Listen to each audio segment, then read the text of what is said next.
Okay, we can get rid of these bits now. Those are not going to help us with the curved tube.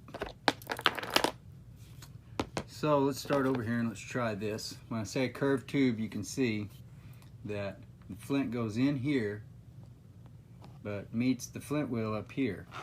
So it travels from here this way. Obviously, straight, short one like that would be fine, short enough and not big enough around. That one isn't going to make it.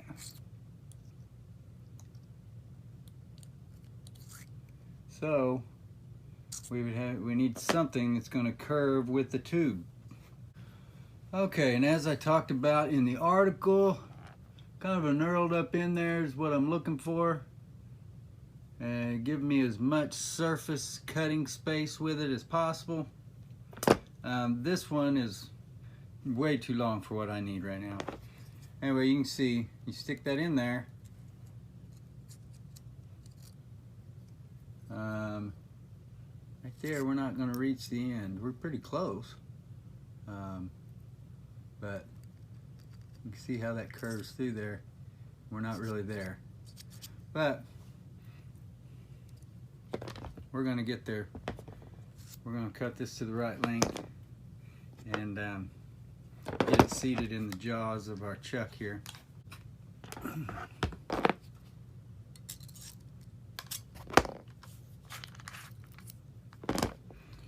Alright, so I'm going to cut this. Let's try this.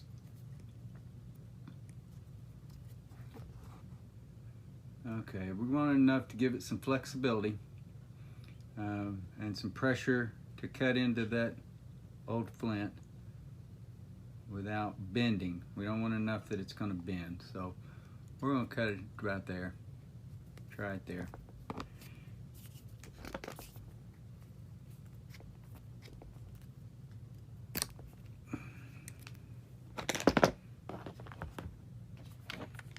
Alright, so get that seated. Get that seated into, all the way back into the chuck of the drill. And then tighten it up. Okay, now you're going to put that in there. You might want to hold it open. Hold your lighter open so that you got room for your dust to come out. And so you can also feel when it is making contact there with that file wheel. So just run it. You're going to run it back and forth.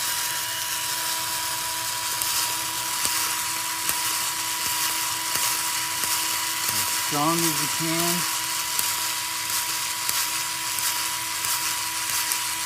And I don't really think there's any obstruction in this lighter. But you can see how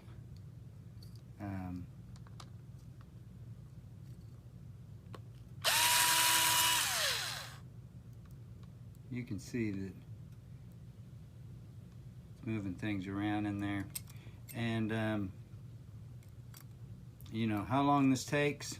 You know, I've got a pile of lighters that I have tried this very operation on that I was hopeful that it would work. That as of now, it hasn't worked yet.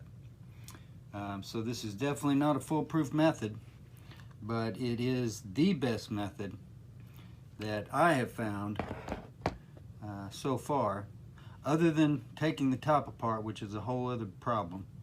That's another thing you can do. You're just dealing with a lot of tiny parts at that point. This is the best, easiest, and you know, relatively successful method that I have found for clearing curved flint tubes and vintage cigarette lighters.